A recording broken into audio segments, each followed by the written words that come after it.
months of rumors, Hillary Clinton is named her running mate. Yesterday, she announced Virginia Senator Tim Kaine. Her announcement comes one day after a very eventful week at the Republican National Convention in Cleveland. On Thursday, Donald Trump accepted the nomination on the Republican side. And here to talk about all the political news of the week is Rick Mullaney. All right, Rick, so let's first start off by talking about the VP pick that Hillary announced last night. For people who don't know, who is Tim Kaine and why is he a good choice for Hillary?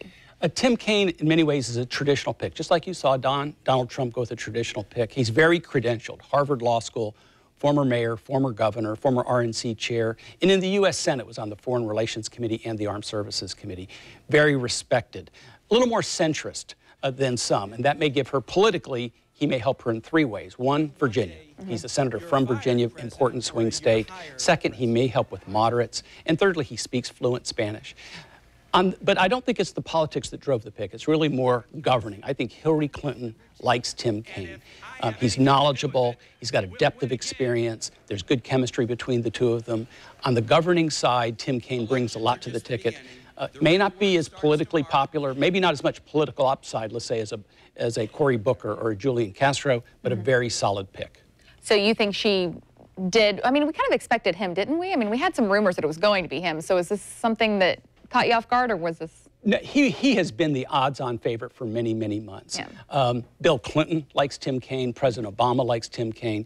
Tim Kaine is very credentialed, and he's very well liked on Capitol Hill and in Virginia. He is someone that is embraced by them, and I think Hillary Clinton looked at him as someone who she had good chemistry with and who she could run with it and would govern, the governing pick. And so we have the big, Democratic convention coming up. What can we expect for that? Well, one thing you shouldn't expect is you shouldn't expect Bernie Sanders to do what Ted Cruz did. And by that I mean... Yeah, that was... I think you will... We'll have to talk about that in a second. Despite the fact that the Warren-Sanders wing of the party may not be as embracing of the Tim Kaine pick, I think you can expect that Bernie Sanders will give a very full endorsement to Hillary Clinton, and that you will see that Hillary Clinton believes that despite differences in the Democratic Party and despite some fractures from the base, not nearly as deep as on the Republican side. And I think the Tim Kaine pick reflects that. It reflects her view that the base will be with her. And I think this convention will reveal the fact that the base, in fact, is going to be with her.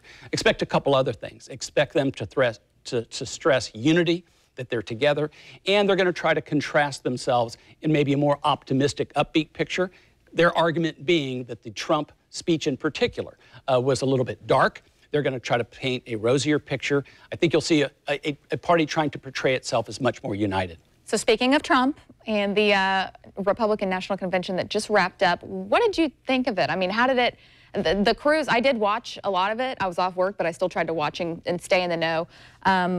I was a little shocked with the Ted Cruz thing. I almost feel like he stole the thunder of the whole thing because that's all everybody talked about once that happened. Well, I think there were several takeaways. One was the Trump children, who are extraordinary. Yeah. One was, as you just mentioned, Ted Cruz. The Ted Cruz non-endorsement was stunning. It was great political theater. And by the way, I think the convention was relatively dead up until then, and that energized the whole place. Yeah. The Ted Cruz may have galvanized them for the last day. The Republican convention did finish on Thursday on a very strong note, a very forceful speech by Donald Trump.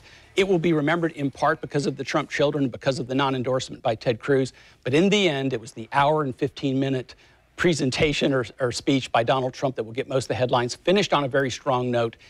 It glosses over some deep divides within the Republican Party. In the end, most Republicans will be voting for Donald Trump, but there's still a deep divide within the Republican Party. All right, I've got to wrap you now, but just really quick, do you think it was his speech what you expected? I mean, was it a little...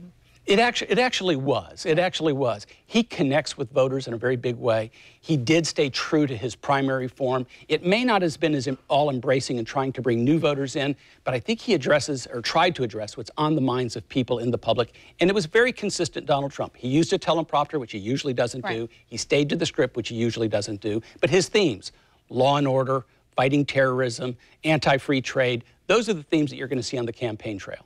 Thank you so much for joining us, Rick. And don't forget, Kent Justice is in Philadelphia for the Democratic National Convention. He will have live reports starting tomorrow night. Bakari?